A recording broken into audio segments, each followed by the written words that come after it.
యావత్ రాష్ట్రంలో ప్రతి రైతు కూడా రుణ విముక్తి జరగాలంటే దాదాపు 49,500 కోట్ల రూపాయలు అవసరమవుతుంది. గతంలో కూడా ప్రభుత్వం ₹1,00,000 రుణమాఫీ చేయాలంటే 19,198 కోట్ల రూపాయలు అవసరం పడ్డది, దాదాపు 37 లక్షల మంది రైతులకు.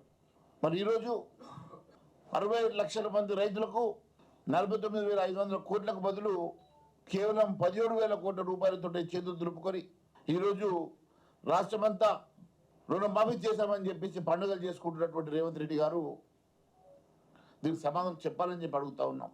₹1,00,000 రుణమాఫీకే గతంలో 19,000 కోట్ల రూపాయలు అవసరం పడితే నువ్వు 2 లక్షల రూపాయల రుణమాఫీని కేవలం మరి 17,933 కోట్లకు ఏ రకంగా నువ్వు రుణమాఫీ చేయగలిగినావు?